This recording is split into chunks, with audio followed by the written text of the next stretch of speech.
Welcome back to what I did this week for my music business. My name is Cato of B.L.A.M.E. Society. That's Black Liberating Arts Movement and Entertainment Society. Today, I will be able to keep it under 20 minutes. I want to talk about Too Lost. So, one of the things I have been waiting to accomplish or to complete is getting a new distributor.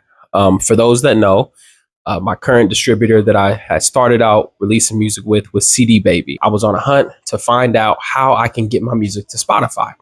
And still to this day, the only way to get your music on streaming platforms is you need to go through a distributor. Um, Most people are familiar with DistroKid. There's also United Masters. There is a new one that, I don't know if it's new, but one that was new to me was Venice, I believe it's called, and Symphonic, and the list goes on. Basically, they have so much power.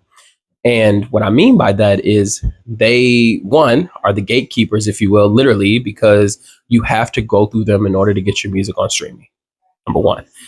On top of that, number two is they can set their agreements, their terms to whatever they want them to be. And because they are the only way to get to that goal of streaming, you have to abide by them. So the saving grace is the fact that there are so many to choose from. And then I came across Two Loss. It felt like a United Masters, but it has that. I don't know how to explain it. It's just I felt like the rep that it was getting, specifically from Dame Ritter being one of the facing people of the company, and I want to say his podcast he did with I forgot the name, Ray Daniels. He did a podcast or interview with Ray Daniels. If I find the interview, I'll put it in the description. That was the first time I heard of Two Lost, and at first it sounded too good to be true. Most things, a lot of things are these days, right? However, I kept it in my back pocket. Okay, I'm a fan of Top Music Attorney. That podcast on YouTube, she's amazing at giving artists and people who want to grow in this industry game on what to expect from these type of businesses. You know, she's a lawyer, and she had did a whole video on a couple different distributors, and Two Loss was one of them. And when she did that video, I was like, oh, I was like, no, I was like, I really like them, you know. And so I went through this depression because I was like, man, it's like no matter what we do as artists, especially small artists trying to grow, trying to build, you're going to get screwed, right? Like there's really no way around it, especially when it comes to money. Like I don't want to be one of those people that open up credit. Like I don't want that right now. That's a debt. I'm not interested in that right now. And sure, there's a smart way to do it. I don't want that stress right now. So you have to be smart and you have to do what's right for you. And that will be my motto till I die. You do what's right for you. Okay. Back to Two Loss. So anyway, I went through this phase where I got really down. I was like, man, I don't know why am I even doing this? And Tony has sent me the music. I talked about Tony a couple weeks ago. Shout out to Tony. And then eventually I had this more research and I just came back to this right here. The reason I like Two Loss so much is because of this right here. The reason, okay, I'm all over the place already, bro. Okay. When it comes to these distributors and their terms, right, and their add-ons, DistroKid is infamous for having a whole bunch of features, but you have to pay for them basically for each release. Let's say you are like me and you have an account at CD Baby. So that's how you release your music. Let's say it's two artists you're working with, and then one is at DistroKid and one is at Symphonic, and you do a collab and you want to get your splits, right? So because the company, the distributor, is collecting the royalties from the streams for that song on the artist and the featured artist, you, on your behalf, they want you to pay to subscribe to their distribution company. And that way you have an account with them so that they can pay you. Sounds great? Cool. Okay. Let's say this song doesn't do that great. Let's say you're not making 1 million streams. Let's say you're not making $1,000 in this song. Let's say you're not making $10 in this song. Let's say you're not making any money from this song at all because Spotify already told y'all that unless your song is getting 1,000 plays, don't expect any royalties. So keep that in mind. So now you have two extra accounts that you're paying for. CD Baby is cool because you don't have to pay a subscription fee. That's the one reason I subscribed to them, or excuse me, why I set up an account with them when I first started, was because it's you pay for each release, which can get pricey, right? That's why DistroKit was so why it's so alluring to people, because it's unlimited releases and it's like $20 a year, not including the add-ons. The point is, let's say you're an artist at CD Baby like me, so you're not paying for anything right now, but now you have to make an account with DistroKit and make an account at Symphonic, allegedly, um, in order to get your splits from the songs that you did with these individuals.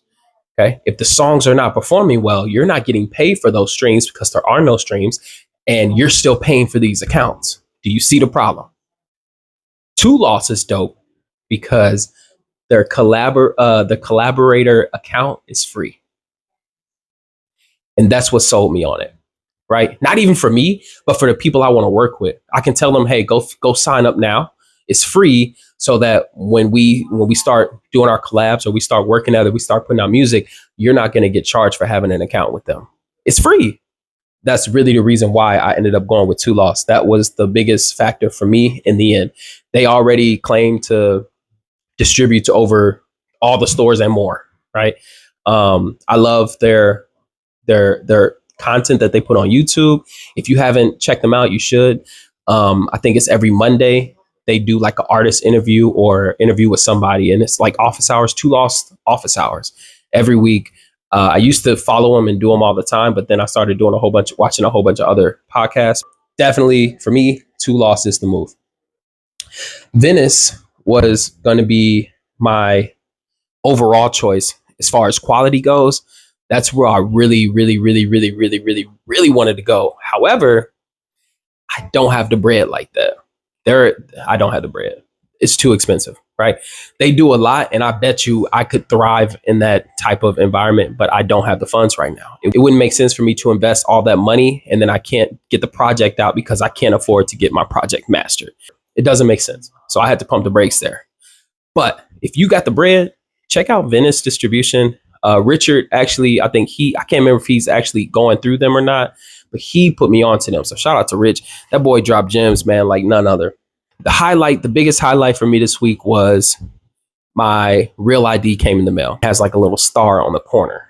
That's how you can tell it's real ID. And so back in first week or second week of July, I went to the DMV with my kids. They did a wonderful job. And I did everything I was supposed to do about my information and got my real ID stuff. And they told me it'd be 7 to 10 days before I get it in the mail. It took longer than that, 3 to 4 weeks before I got it. But the problem I was having was the next step I needed to do as I'm growing this business is move my music to a new distributor and prepare the new release on this distributor. And to do that, I need to have an account with that distributor. And one of their requirements was they needed a photo of your current active ID. So they need to verify that you're a real person, that you're not committing fraud, right? And so I had to wait until I got that so I could do it. At first, I was going to use the little paper that the DMV gives you. I can be patient. I can wait a little bit longer and go from there. So it came, and I think that same day I got my Two Loss account set up. It was way easier than I thought. And then I think I actually, either that day or the next day, I started the process of transferring my music from CD Baby to the Two Loss. So I'm excited about that. 2023, I was in the middle. I had just started actually 32 weeks mixtape, throwing all the videos up online weekly. I had just finished week 8, preparing to upload week 9 or whatever. And I get a call that Pew had passed, tragically. The song I did with Ferris is called Dreamers. He actually sent me that beat. And that was the first verse I wrote to following Paris's passing. Rick Ross and Andre 3000 have a song called 16 is Not Enough. And in that moment, 16 was not enough because some people said I wrote like a whole song in that verse for his song. So and he told me it's okay. So I hope it really is, because I really put my heart and soul in that verse. But even then, it wasn't enough to get everything I was feeling out. And so the next thing I wrote was this beat I got from Damo entitled UFOs. And I had it for a while. It was just really cool. I just didn't know what I was going to put to it. And then one day, after P had passed, I'm driving the boys to school or driving them back. I'm driving and that comes on and I just start crying, bro. Like, I don't even know. I couldn't even tell you. I just start crying. I'm thinking about P. I start freestyling. I start coming up with a hook and I knew I had to record it. So as soon as I got the day to record, I took the time to record the verse for Ferris. And then I also recorded this. Matter of fact, I can tell you when I recorded them. It was the day of the funeral. Yep, on me. I had took that day off and I had said that I was going to record and then go to the ceremony. And so as I'm recording these verses, like I feel them, like y'all have no idea, like especially UFOs. When I recorded that, I felt like he was in the booth with me. It was a spooky feeling. Like I was torn because I was happy. Like I was joyful because I'm doing what I love. I'm thinking about my homie, and then just sad because he's not physically here, but like hairs on end because it's like he's right here with me. Like I'm crying while I'm recording. It was ugly, y'all. I'm telling you, it was ugly. And long story short, fast forward to about a couple weeks ago, I start going back to that and I'm like, I was going to put this on the next project, but I was like, I think I want to put it out as a single. Finally getting it out and sharing it with the world, sharing it with loved ones so that they can have that same vibe and that same energy. I was working on that song this week, just doing the edits and getting it prepped. Damo gave me the go ahead, like he's down. So this will be probably out before the album. So this will probably be my first release on the 2 Loss distribution. So once I put that out, like I'll have a better understanding of how that distributor works and operates. And also like I'm excited because I haven't put out any new music. Well, I put out Gravity, the slowed down version last year, but that's like what do you call it? It's just a different version. Same song, but it's a different version. Speaking of different versions, what I want to do with UFOs, which is the untitled name, because I have no idea what we're going to call this thing yet. I'm going to do 4 versions of that single. And we're going to do, obviously, the original. There's going to be a clean, got to have a clean edit. I don't even know why. Like, I don't think this will be played on the radio, but you never know. Clean version. I want to do a slowed down version. And then I want a DJ mix. I want Damo to do a version where he's chopping it up, flipping it, doing what he does so much stuff with the 1s and 2s. I want him to manipulate the song to like what he would do with the song like this and see what happens with it. Remember, I had a session with Rasquiat a couple weeks ago and I came away with 3 beats, fire. And I started writing to one of them. It's going to be a banger, but I got stuck. So I went to another one that he gave me and I was still stuck. So then I went to this other one, which is a whole different vibe. It's like dancey almost. And I came up with a whole concept within 24 hours. Like once I started vibing, I got a chorus or a hook stuck in my head. And I was just playing around singing it, just kind of seeing how it felt. And my wife, when I was singing around her, she looked at me like I was crazy because I'm pretty sure it was annoying as hell, right? So then I went ahead and recorded it the next day. I recorded it like it was crazy because it's a simple song, but like I felt like I wanted it to be relatable. I wanted it to be straight to the point, but I wanted to encompass the emotion of like being in a relationship with someone and like as close as you guys can be. Sometimes there's always, some distance. And so the song addresses that. And I'm not going to tell you too much more, but the title for right now is called Date Night. And I'm going to tell y'all what, if you shoot me a comment, if you see this, if you shoot me a comment or DM me and ask me, I will send it to you. I'll send you a snippet so you can hear what it sounds like. To me, this is definitely different. And I don't think you'll hear anything like it, at least not right now. Another thing I was working on this week was the merch. I did 4 shirts this week for my folks that are popping out. They're customized for them. I'm really excited. It is challenging working with these materials, y'all. And like, if you don't pay attention to detail, like it's a wrap.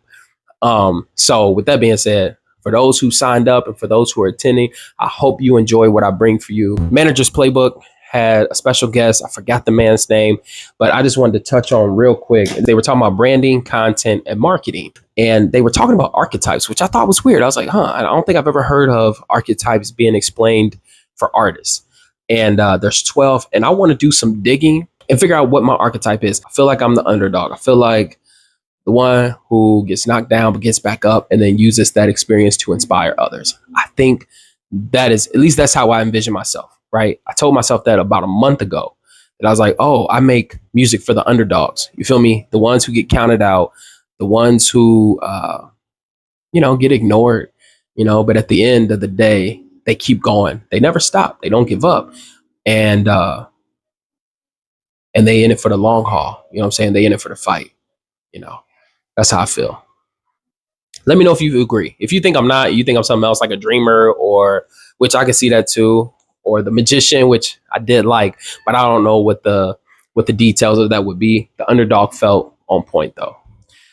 Leave me a comment and you tell me what you think my archetype is. You feel me? All right. Last we have is OMG, y'all. It is the last day of summer for me. I felt like I did a lot. Like I'm flipping through my notebook. I did a lot and it still doesn't feel like enough. And one of the biggest worries I have is, can I, since I picked up something new, can I continue this while I do my full-time job, bro? Or and the best way I look at that is like some things might change. Like for instance, making sure that I keep it under 20 minutes, right? Maybe instead of sending a reel out or a post out every single day, that might get cut in half, right? Very smart, be intentional. We gonna make it through though. I did 32 weeks, bro. And if you still haven't checked that out, you're not doing yourself a favor at this point. You know what I'm saying? You're not doing yourself a favor at this point, because after I felt like I could do anything, right? I feel like I can do anything. If I can do that, I can do anything. And if you don't understand why I feel like that, you should definitely watch the videos. You should definitely read the blog about how I'm going through life and still doing this project. You feel me? And that was the turning point for me, as far as like really taking this serious, always feeling like you got something to prove. And then but then doing it, improving it. You feel me? And so that's where I'm at with all that. Sign up for the newsletter. The links are everywhere, especially on YouTube. You can always click the links and go there. If you're on my socials, the link is in the bio. Or if you lost and just don't know what to do, shoot me a DM, bro. I don't mind talking to people and interacting with people and sharing information. Like we can definitely do it that way as well. Sign up for the newsletter. Listen, watch 32 weeks. If you really want to get to know me, bro, you will. If nobody has told you that they love you today, just know that I do, and I always will. This is Cato of B.L.A.M.E Society. That's Black Liberating Arts Movement and Entertainment Society. I'll see you guys next week.